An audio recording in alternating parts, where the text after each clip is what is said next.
Viewer discretion is advised.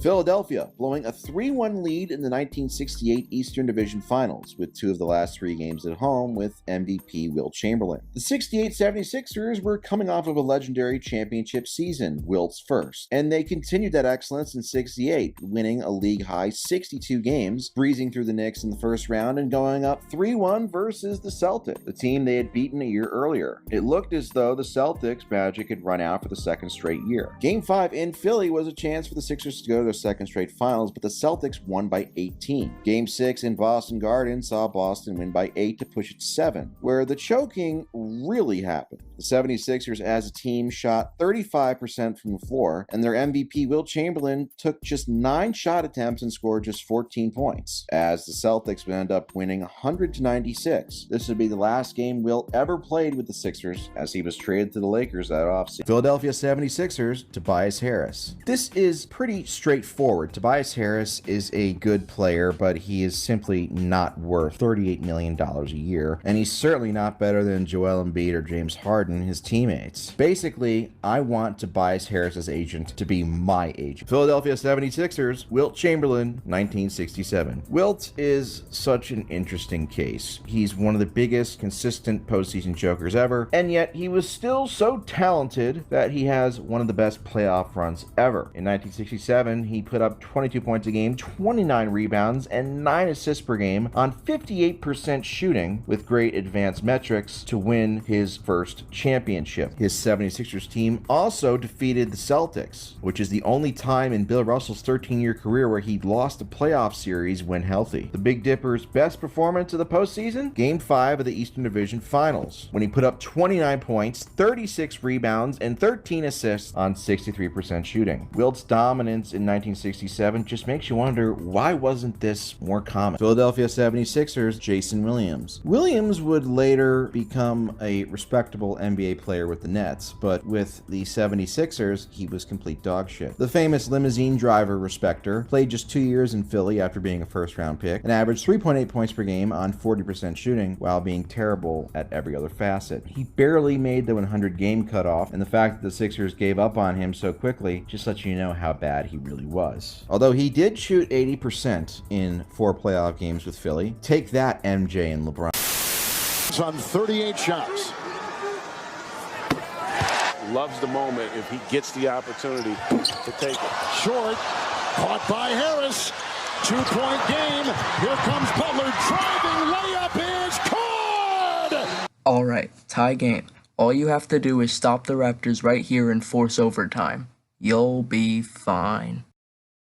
Is this the dagger? Well, alright, that sucked, but it was just bad luck. You'll be back next year. And you traded Jimmy Butler? God damn it, Philadelphia, you can't do anything right. Fuck!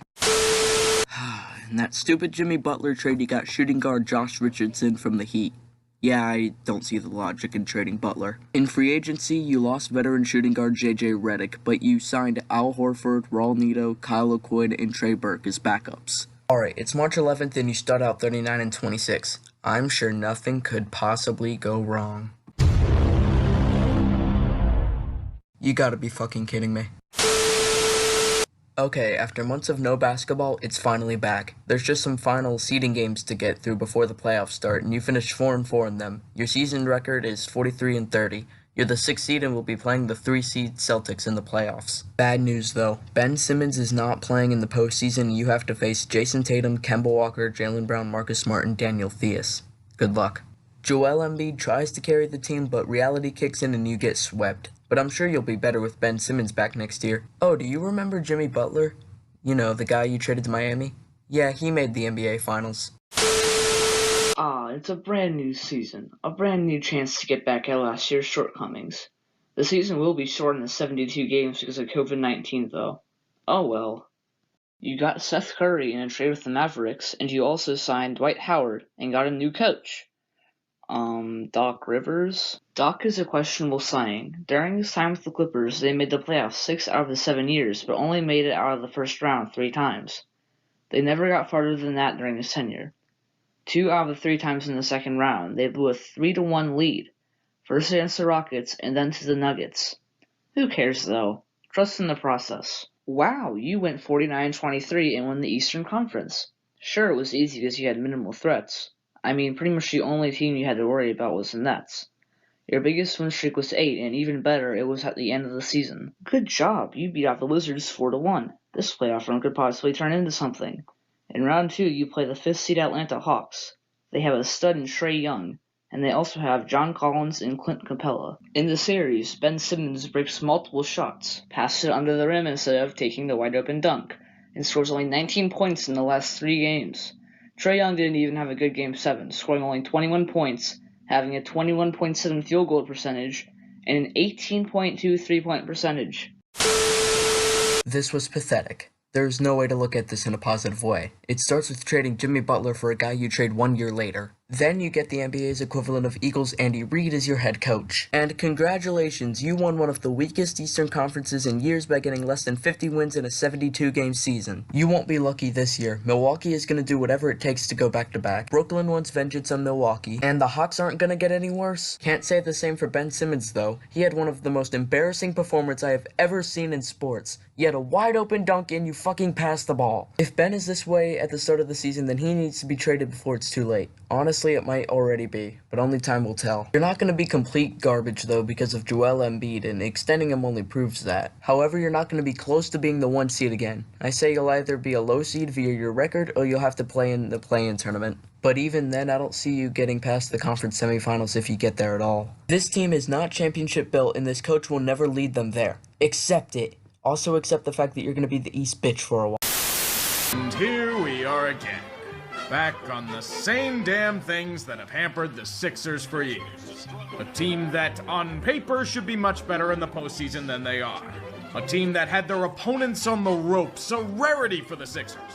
They turned Jason Tatum into a pile of dung. Over 20 years since they made it past the second round. Against the boogeyman they haven't beaten since the early 80s. This was the year. Milwaukee choked in epic fashion in the first round to a play-in team. The Western Conference was falling apart on itself. Embiid had the most talent around him in his career. You freed yourself from broken Ben Simmons for a perennial all-star in James Harden.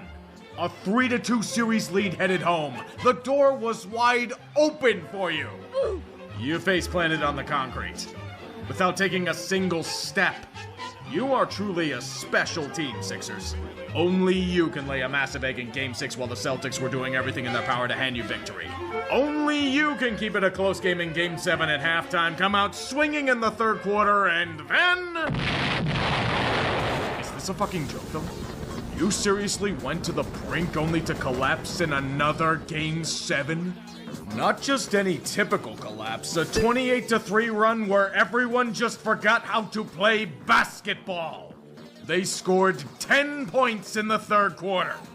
Doc Rivers' team choking in the playoffs when it matters. What a shocking turn of events. You guys seriously pumped up your fan base with a sexily branded tank job for years only to find hilariously brutal ways to violate the 8th Amendment every year. This isn't torture. This is pure evil. Only James Harden could be such an enigma. He puts up these dominating performances in Games 1 and 4. He leads the team to the edge of greatness. I can't finish that because the motherboard bricked.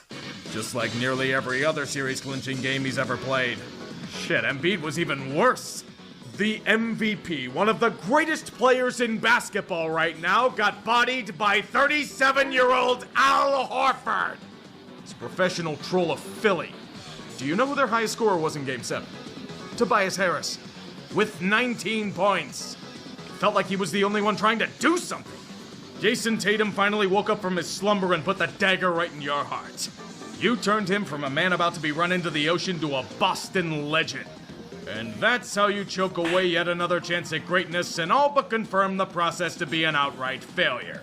That tank was supposed to get you out of being good but not good enough, yet it simply put you in the same damn situation you were in back in 2012. The Miami Heat were a championship contender, stripped it down, successfully rebuilt, and went further than you all in this time frame. You might have to copy Phoenix's homework. You'll have to seriously consider nuking it from orbit. James Harden could very well be gone.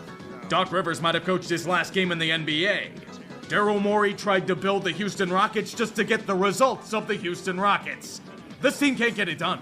It has never proven that it can. I literally have nothing. What do? Make Maxey your centerpiece and get someone to overpay for Embiid? You think I'm being harsh? The entire Sixers fan base is about to burn down Wells Fargo Center as I speak. Wasted years of their lives on this shit. I don't blame them one bit.